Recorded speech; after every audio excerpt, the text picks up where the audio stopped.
10 வருஷத்துக்கு முன்னாடி நாம எப்படி இருந்தோம்னு கொஞ்சம் நினைச்சு பாருங்களேன். பர்ஸ்ல காசு இல்லாம வெளியே போக முடியாது. அதாவது ஒரு முழுமையான கேஷ் எக்கானமி. ஆமா, அப்போ இன்டர்நெட் கூட ரொம்ப மெதுவா தானே லோட் ஆகும். கரெக்ட். ஸ்டார்ட் அப் கம்பெனிகள்னா என்னன்னே நிறைய பேருக்கு தெரியாது. ஆனா இன்னைக்கு நிலைமைய பாருங்க. ரோட்டோரமா இருக்கிற தள்ளுவண்டி கடைகள்ல கூட நாம யூபிஐ ஸ்கேன் பண்றோம். உண்மைதான். சாதாரணமா டீ கடையில நின்னுகிட்டு ஏஐ பத்தி பேசுறோம். அதேதான். நிலாவுல விண்கலத்தை இறக்கி உலகத்தையே திரும்பி பார்க்க வைக்கிறோம். இந்த வேகத்தை பார்க்கும்போது எனக்கு ஒரு மிகப்பெரிய கேள்வி தோணுது. என்ன கேள்வின்னு நான் ஊகிக்கவா? சொல்லுங்க. அதாவது 2035ல இந்தியா எப்படி இருக்கும் அப்படிங்கிற கேள்விதானே? எக்ஸாக்ட்லி. அதுதான் இன்னைக்கு நம்மளோட இந்த ஆழமான அலசலோட முக்கிய நோக்கமும் கூட. அதாவது 2035ல இந்தியா எப்படி இருக்கும்? இது உலகத்தையே ஆளப்போற அடுத்த சூப்பர் பவர் நாடா மாறுமா? இல்ல, உள்ளுக்குள்ளேயே ஏகப்பட்ட பிரச்சனைகள் வெடிக்கு காத்துக்கிட்டு இருக்கிற ஒரு பிரஷர் குக்கரா மாறுமா? இது ஒரு சுவாரஸ்யமான முரண்பாடு. ஆமா, நம்மகிட்ட இருக்கிற ரிப்போர்ட்ஸ், தரவுகள், ஆராய்ச்சிகள் எல்லாத்தையும் வச்சு எந்த சார்பும் இல்லாம இத பத்தி தான் இன்னைக்கு அலச போறோம். தொழில்நுட்பத்தோட உச்சம் முதல் ஒரு சாமானிய மனிதன் சந்திக்க போற மனநல சிக்கல்கள் வரைக்கும் நாம பேச போறோம். கண்டிப்பா. இந்த 2035 கேள்விக்குள்ள போறதுக்கு முன்னாடி நாம ஒரு விஷயத்த தெளிவா புரிஞ்சுக்கணும். தொழில்நுட்பம் ஒரு நாட்டை வளர்க்கும் அப்படிங்கிறது பழைய தியரி. ஓஹோ, அப்ப புது தியரி என்ன? இன்னைக்கு அந்த தொழில்நுட்பமே ஒரு நாட்டோட ஒட்டுமொத்த அடையாளமா மாறிக்கிட்டு இருக்கு. குறிப்பா 2035க்குள்ள கல்வி, மருத்துவம், அரசாங்க சேவைகள்னு எல்லாமே முழுமையா ஏஐ அப்புறம் இன்டர்நெட் கட்டுப்பாட்டுல வந்துரும்னு நம்ம தரவுகள் சொல்லுது. ரைட். இப்ப நீங்க யூபிஐ பத்தி சொன்னீங்க. அதை நான் ஒரு டிஜிட்டல் பாஸ்போர்ட் மாதிரி பார்க்கலான்னு நினைச்சேன். ஆனா அது ஒரு சின்ன உதாரணமா மட்டும் பார்க்கக்கூடாது. அதுதான் உலக நாடுகளுக்கே ஒரு புதிய பொருளாதார மாடல். ஆனா ஒரு நிமிஷம், சைனால வீசாட் பே மாதிரியான விஷயங்கள் பல வருஷமாவே இருக்குல்ல. அப்புறம் ஏன் நம்மளோட டிஜிட்டல் வளர்ச்சியை மட்டும் உலகம் இவ்வளோ ஆச்சரியமா பார்க்கணும்? மற்ற நாடுகளும் ஈஸியா இதை காப்பி அடிச்சிட முடியாதா? அங்கதான் விஷயமே இருக்கு. சைனாவோட மாடல்ங்கிறது ஒரு க்ளோஸ்டு லூப். அதாவது மூடிய வட்டம்னு சொல்றீங்களா? ஆமா, அதாவது அரசாங்கமும் ஒரு சில கம்பெனிகளும் மட்டுமே கட்டுப்படுத்துற ஒரு மூடிய வட்டம். ஆனா இந்தியாவோட யூபிஐ அப்படிங்கிறது ஒரு ஓபன் புரோட்டோகால். ஓ, அப்படின்னா இது ஒரு பொதுவான கட்டமைப்பு, அப்படிதானே? கரெக்ட். இதுக்கு மேல எந்த கம்பெனி வேணாலும் அவங்களோட ஆப்பை உருவாக்கிக்கலாம். ஒரு ரோட்டோர வியாபாரி தினமும் 100 ரூபாய்க்கு யூபிஐல டீ விக்கிறார்னா அந்த டேட்டாவை வச்சு அவருக்கு எவ்வளவு கடன் கொடுக்கலான்னு பேங்க் முடிவு பண்ணுது. வாவ், அந்த டேட்டா ட்ரெயில், அதாவது தரவு தடம் தான் இங்க ரொம்ப முக்கியம்னு சொல்றீங்க. நிச்சயமா. இந்த வெளிப்படைத்தன்மை தான் உலக நாடுகளுக்கு ரொம்ப பிடிச்சிருக்கு. அதனாலதான் 2035ல சர்வதேச முதலீட்டாளர்கள் சைனாவை விட்டுட்டு இந்தியாவை தங்களோட பாதுகாப்பான முதலீட்டு தலமா பாப்பாங்க. அப்போ இது வெறும் வளர்ச்சி இல்ல, உலக நாடுகள் சீனாவிற்கு ஒரு சிறந்த மாற்றாக இந்தியாவை பார்க்க தொடங்கும். ஆமா, உலக பொருளாதாரம் இந்தியாவோட டேட்டா கட்டமைப்பை சார்ந்து இயங்குற ஒரு குளோபல் டிபெண்டன்சி உருவாகும். இது ரொம்ப சுவாரஸ்யமா இருக்கு.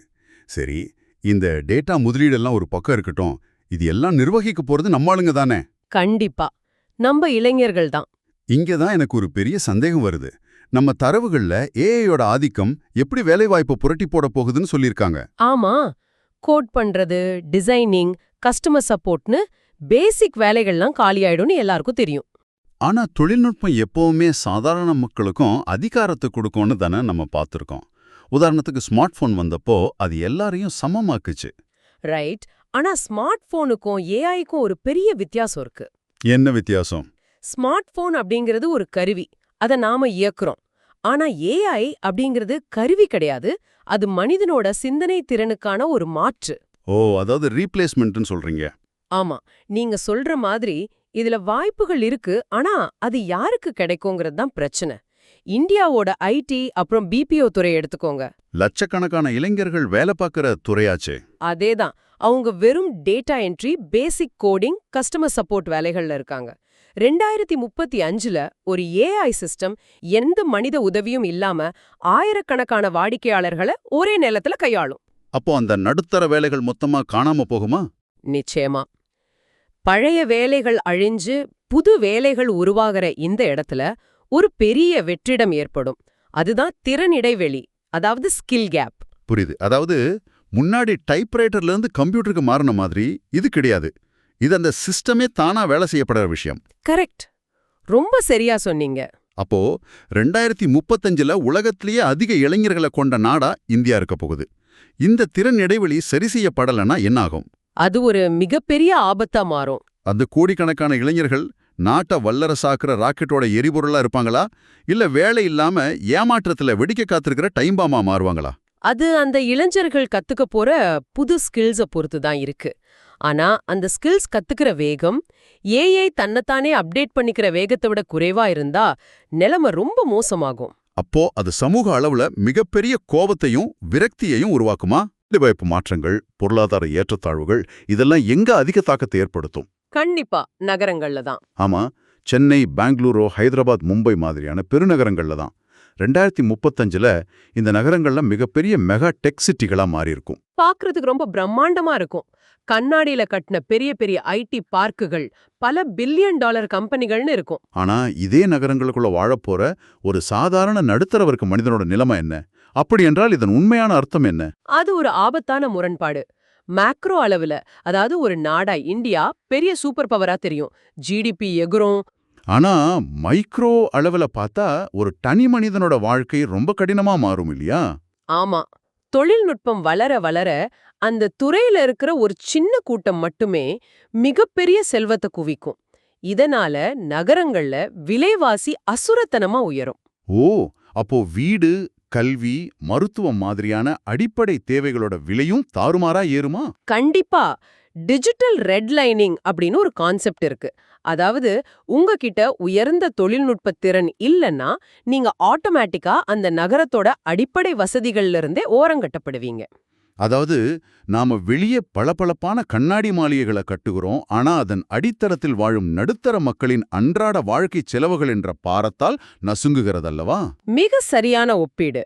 ஒரு சாதாரண ஐடி கம்பெனி ஊழியரோ இல்ல ஒரு டீச்சரோ இந்த மெகா சிட்டில ஒரு சின்ன வீடு வாடகைக்கு எடுக்கணும்னாலோ, அவங்க குழந்தைங்களுக்கு நல்ல கல்வி கொடுக்கணும்னாலோ அவங்க வாழ்நாள் சேமிப்பையே இழக்க வேண்டியிருக்கும்.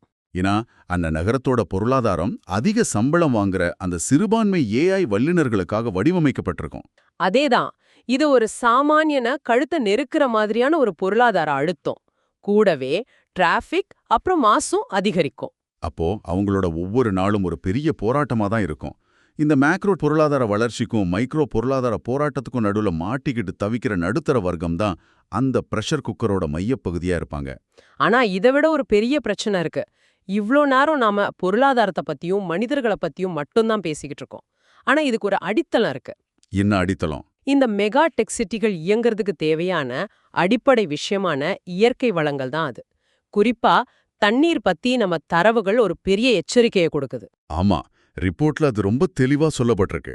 2035ல இந்தியாவோட மிகப்பெரிய அச்சுறுத்தலா இருக்க போறதே தண்ணீர் பற்றாக்குறையும் பருவநிலை மாற்றம்தான். நிச்சயமா. ஏன்னா ஒரு சூப்பர் பவரா மாறணும்னா அதுக்கு தடையற்ற மின்சாரமும் நீரும் ரொம்ப அவசியம். இதை நினைக்கும் போது எனக்கு ஒரு விஷயம் தோணுது. நாம எல்லாரும் ஏஐ நம்ம வேலையை புடுங்கிடுமோ, நமக்கு ஸ்கில்ஸ் பத்தலையும் பயந்துகிட்டு இருக்கோம். ம். ஆனா 45 டிகிரி வெயில்ல கரண்ட் இல்லாம குடிக்க ஒரு முறை தண்ணீர் கூட இல்லாம நாம எப்படி உட்காந்து கோடிங் பண்ண போறோம்? டிஜிட்டல் வளர்ச்சியை பார்த்து பிரமிக்கும் நாம அடிப்படை இயற்கை வளங்களின் அழிவை கோட்ட விடுகிறோமா? அதுதான் நிதர்சனம். நீங்க பெங்களூரு, சென்னை மாதிரியான நகரங்கள்ல 1000 டேட்டா சென்டர்களை கட்டலாம். ஆனா அந்த டேட்டா சென்டர்களை குளிர்விக்க கோடிக்கணக்கான லிட்டர் தண்ணீர் வேணும். ஓஹோ, கூலிங் சிஸ்டம்க்கு அவ்ளோ தண்ணி தேவையா? ஆமா, அது மட்டும் இல்லாம பருவநிலை மாற்றத்தால வரப்போற கடுமையான வெப்ப அலைகள் மனிதர்களோட உழைக்கும் திறனை 30% வரைக்கும் குறைக்கும்னு ஆய்வுகள் சொல்லுது. அப்போ வெயில் அதிகமாச்சுன்னா ஏசி அதிகம் ஓடும், அதனால பவர் கிரிட் ஃபெயில் ஆகும். கரெக்ட். பவர் கிரிட் ஃபெயில் ஆனா சர்வர்கள் டவுன் ஆகும். இது ஒரு செயின் ரியாக்ஷன் மாதிரி தொடரும். தண்ணீர் இல்லாம விவசாயம் பொய்க்கும், உணவுப் பொருட்களோட விலை பல மடங்கு உயரும். ஆமா, பொருளாதாரத்துக்கும் பருவநிலை மாற்றத்துக்கும் இடையில இருக்கிற இந்த நேரடி தொடர்பை நாம புரிஞ்சுக்கலன்னா அந்த டிஜிட்டல் வளர்ச்சி எல்லாமே ஒரு சீட்டுக்கட்டு கோபுரம் மாதிரி சரிஞ்சிடும். கேட்கறதுக்கே ரொம்ப பகீர்னு இருக்கு. அப்போ ஒரு பக்கம் வேலைக்கான போட்டி, இன்னொரு பக்கம் தாங்க முடியாத விலைவாசி, அதுக்கும் மேல குடிக்க தண்ணீர் கூட இல்லாத ஒரு சுற்றுச்சூழல் நெருக்கடி. இந்த மாதிரி ஒரு இறுக்கமான சூழ்நிலையில வாழ்ற மனிதர்களோட மனநிலை எப்படி இருக்கும்? ஏன்னா 2035 தலைமுறை அப்படிங்கிறது முழுமையா டிஜிட்டல் உலகத்துல பிறந்த தலைமுறை. அவங்களுக்கு நிஜ உலகத்தை விட வெர்ச்சுவல் வாழ்க்கை தான் எல்லாமே. இது அவங்களோட மனநலத்தை எப்படி பாதிக்கும்? அதான் அந்த பிரஷர் குக்கரோட உச்சக்கட்டம். மனிதர்களோட கவன குவிப்பு திறன், அதாவது அட்டென்ஷன் ஸ்பேன், அதழ பாதாளத்துக்கு போயிடும். ஏன்னா எல்லாமே அவங்களுக்கு கண்ணிமைக்கிற நேரத்துல கிடைக்கணும்னு நினைப்பாங்க இல்லையா? ஆமா, மூளை எப்பவுமே ஒரு ஹை அலர்ட் மோட்லயே இருக்கும். இது தொடர்ச்சியான மன அழுத்தம், பதற்றம் மற்றும் தீவிரமான தனிமையை உருவாக்கும். அதாவது மனிதர்கள் தங்களை சுத்தி 1000 பேர் ஆன்லைன்ல வச்சிருப்பாங்க, ஆனா நிஜத்துல பேச ஒரு ஆள் இருக்க மாட்டாங்க. உண்மைதான். இந்த டிஜிட்டல் போதை ஒரு கட்டத்துல அவங்களோட நிஜ வாழ்க்கையை ரசிக்கிற தன்மையே முற்றிலுமா அழிச்சிடும். பணம், தொழில்நுட்பம், வளர்ச்சியெல்லாம் இருக்கும், ஆனா அமைதி இருக்குமாங்கிறது தான் கேள்வி. இதை நான் இப்படி பார்க்கறேன். நம்ம கிட்ட 100% பேட்டரி ஃபுல்லா இருக்கிற உலகத்திலேயே மிக விலை உயர்ந்த அதிநவீன ஸ்மார்ட் போன் இருக்கு. ஆனா அதோட ஆபரேட்டிங் சிஸ்டம், அதாவது நம்மளோட மனநலம். ஆமா, அது ஒவ்வொரு நிமிஷமும் ஹேங் ஆகிட்டே இருந்தா என்ன பிரயோஜனம்? நிஜமாகவே நாம் சந்தோஷமாக இருக்க போகிறோமா? ரொம்ப ஆழமான கேள்வி இது. ஆனா இந்த மன அழுத்தம் தனி மனிதனை மட்டும் பாதிக்காது, ஒட்டுமொத்த சமூகத்தோட சிந்தனையிலையும் பெரிய மாற்றத்தை ஏற்படுத்தும். குறிப்பா எந்த விஷயத்துல? குறிப்பா அரசியல்ல 2035ல அரசியல் பிரச்சாரங்கள் அப்படிங்கிறது இன்னைக்கு நாம பாக்குற மாதிரி பொதுக்கூட்டங்களாவோ டிவில வர்ற விளம்பரங்களாவோ இருக்காது. அப்புறம் எப்படி நடக்கும்? டிஜிட்டல் பிரச்சாரங்களாவா? ஆமா, அது முழுமையா அல்காரிதம் கையில போயிடும். ஒரு தனி மனிதனோட கோபம், பயம், அவனோட தேடல்கள், இது எல்லாத்தையும் ஏஐ அனலைஸ் பண்ணி அவனுக்கு எந்த மாதிரியான செய்தியை காட்டினா அவன் ஒரு குறிப்பிட்ட கட்சிக்கு ஓட்டு போடுவான்னு முடிவு செய்யும். வாவ்! அப்போ ஒரு மனிதன் தான் சொந்தமா சிந்திச்சு வாக்களிக்கிறோன்னு நினைப்பான். ஆனா உண்மையில ஒரு ஏஐ சிஸ்டம் அவன கண்ணுக்கு தெரியாம அந்த முடிவை எடுக்க வச்சிருக்கோம். கரெக்ட். மக்களோட வாக்குகள் முழுக்க முழுக்க சோஷியல் மீடியா செல்வாக்கின் அடிப்படையில மட்டுமே தீர்மானிக்கப்படும்னு தரவுகள் மிக தெளிவா சுட்டிக்காட்டுது. ஓகே, அப்போ நாம வெளிய ஒரு பெரிய உலக வல்லரசா சூப்பர் பவரா உருவெடுத்தாலும் உள்ளுக்குள்ள ஒரு மாபெரும் மாயைக்குள்ளேயும் கடுமையான போராட்டங்களுக்குள்ளேயும் வாழப்போறோம்னு சொல்ல வரீங்களா? ஆமா, எதிர்காலம் என்பது சுவாரஸ்யமானதாகவும் அதே சமயம் ஆபத்தானதாகவும் இருக்கும். இத ஒரு எச்சரிக்கையா பார்க்கலாமே தவிர முடிவா பார்க்கக்கூடாது. அதாவது இது நம்ம கையில தான் இருக்குன்னு சொல்றீங்களா? கண்டிப்பா 2035ல இந்தியா எப்படிப்பட்ட நாடா இருக்க போகுதுங்கிறது நாம எந்த அளவுக்கு தொழில்நுட்பத்தை ஒரு வரைமுறையோடவும் கட்டுப்பாட்டோடும் கையாள போறோம் அப்படிங்கறத சார்ந்துதான் இருக்கு. அதாவது வெறும் ஏஐயும் செமிகண்டக்டரும் ஒரு நாட்டை வல்லரசு ஆக்காது. ஆமா, அந்த தொழில்நுட்பத்தை எந்த அளவு ஒழுக்கம், கல்வி மற்றும் மனித நேயத்துடன் நாம கையாள போகிறோம் என்பதே முக்கியம். இயற்கையை காப்பாத்துற தெளிவும் இருந்தா மட்டும்தான் இந்தியா ஒரு உண்மையான சூப்பர் பவரா மாறும். இல்லனா அது கண்டிப்பா வெடிக்க காத்திருக்கிற பிரஷர் குக்கர் தான். ரொம்ப தெளிவா எல்லா கோணங்கள்லயும் அலசிட்டோம். 2035ல இந்தியா அப்படிங்கிறது உலக நாடுகளை பிரமிக்க வைக்கிற ஒரு அசூர தொழில்நுட்ப சக்தி.